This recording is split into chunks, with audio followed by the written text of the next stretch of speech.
think I figured something out. I've had an aha moment. All of the check engine light problems I've had with the Jeep, including the camshaft sensor. Now my gas gauge isn't working. It's throwing P0463, which is like an intermittent signal or high voltage, something like that. My gauge will stop working sometimes and then it'll come back and then it'll go away, which sounds like an electrical short.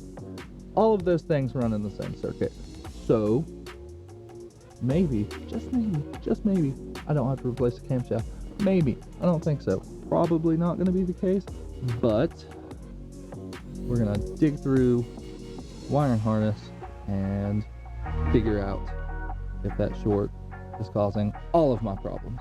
There's got to be a short somewhere, or a broke wire or something. Might not fix the camshaft problem. As we saw, there is somewhere on the cam gear, but maybe there's not enough, and maybe all these problems are just from this wiring issue. All right, let me show you what I'm talking about. So there's my PCM, right? And I think it's this connector here is where the wires for the camshaft sensor, right there on the OPDA. Those wires run up here, through there, into this big harness right there. This group of wires right here, that guy right there, runs down and on top of the transmission, then all the way back to the fuel tank.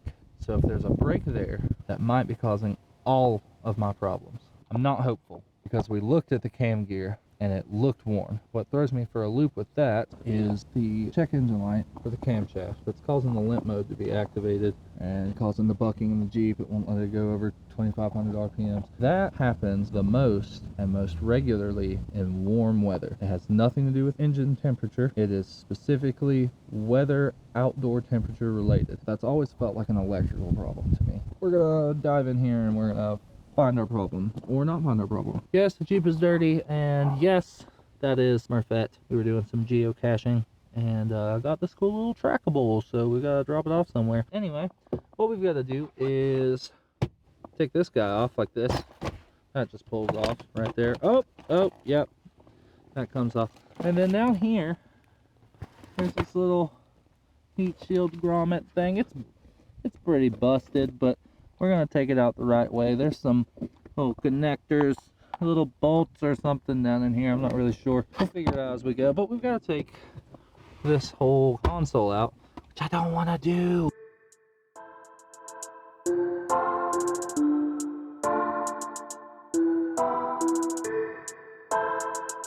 Hooray! We didn't have to take the whole center console out. Let me show you what's going on. That's gotta come out, and that's gotta come out, that's gotta come out. These also have to come out.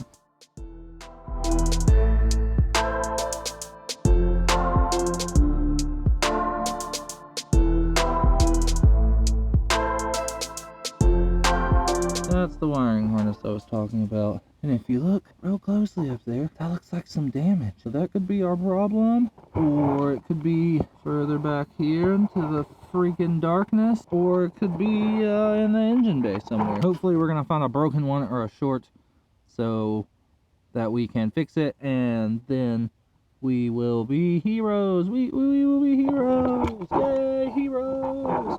Or at least we'll have fixed our problem, maybe. Please God, let this be it. Let us find it. Hold on to your hats. Well, there's a little splice in right there. Could be broken there. The loom around the wires is just, I mean, destroyed, crumbled to bits. There's all kinds of problems under here. This all looks very bad. You can see the wiring there.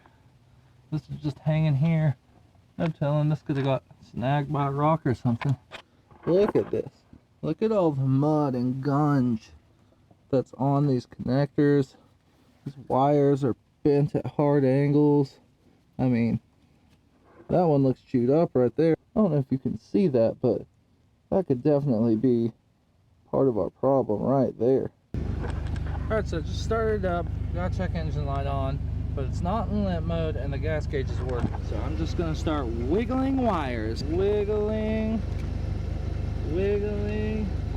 seeing if that cruise control turns off. I know it'll be in limp mode, or if the gas gauge shuts off, I'll know it triggered that code. Let's go underneath here and wiggle around. Don't get loud. Oh yeah, nice and loud. Wiggle the harness. Wiggle, wiggle, wiggle. Wiggle that around some. Jostling things about. Didn't trigger anything. Let's go wiggle around up from the engine bay. Wiggle, wiggle, wiggle. Wiggle, wiggle. Careful, that's spinning. Wiggle that. Look, that moves that whole thing. That too. Oh, that made a sound. I hope you heard that, but if any of this throws a code, we'll know it's wiring, and we'll know that it's in the engine bay.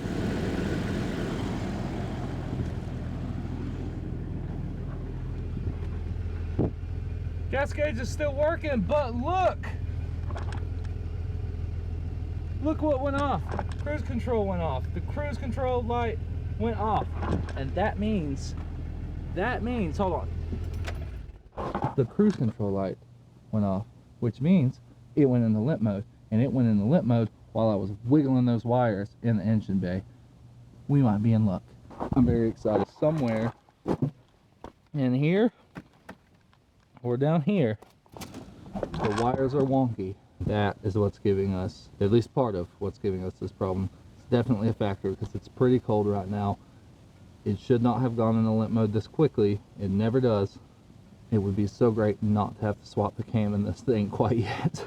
Because I'm lazy and I don't want to do that. That's not fun work. It's not like I'd be building a big horsepower Jeep. It's not fun work. I hope this fixes all of it. It might not, but I hope it does. Also, I don't know if any of you noticed, excuse how dirty my shop is. I don't know if you've noticed this guy. Yeah, that's a thing. That's gonna be a thing. So we didn't get that finished yesterday. Let's see if we can dive in here and figure it out. I'm gonna try to recreate what happened yesterday and start the Jeep up, wiggle the wires in the engine bay, and see if I can pinpoint where the broken wire is. That happened quicker than I expected. I just shook where the sensor was and it flipped the code. So I'm gonna try it one more time. We'll go from there. Well, it seems that we have a funny issue. It's right here. It's these splices, I'm assuming. That's what's causing that issue. Still leaves the fuel pump or the fuel sending unit problem, but maybe I can get my camshaft sensor to quit being weird.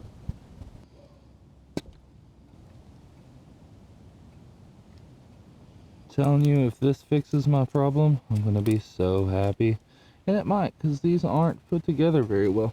And what sucks is I'm horrifically colorblind and I can't tell the difference between this middle wire and the outside wire. Theoretically, this thing should beep if I touch these together. It does. So now we should be able to probe each end here and check for continuity on the wire. Wiggle it around. That one seems fine. Check the next one. I think this is the ground wire, if I'm not mistaken. I'm sorry if you can't see what I'm doing here. Let me try to turn this over. Alright, so that's giving me continuity. Alright, so inside the plug is fine. Now, I know that there is going to be more problems. This is not going to fix the gas tank. Maybe it was my whole problem with the camshaft all along. And if so, I'm going to feel like a real dumbass.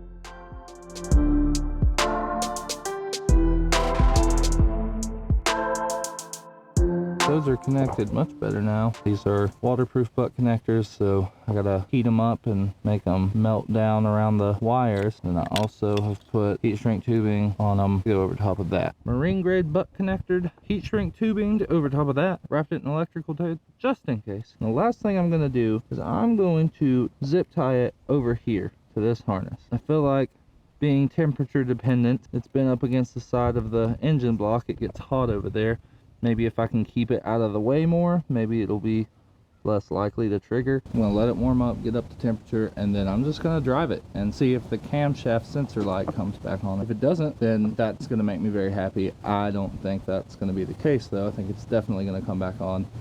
Just might be a matter of time. Maybe it won't come on as often. That would be good. I haven't found the brake for the fuel gauge yet, That could be a few different places, including behind the cluster. If you are having the same problem with your gas gauge not working, try to track the wires through that circuit, runs across the top of the transmission, all the way back. It could be your fuel tank sending unit. It could just be a loose wire. We're gonna have to get into that next time. If you haven't seen it, check out the last video I did on this same subject. You can find that link over here somewhere.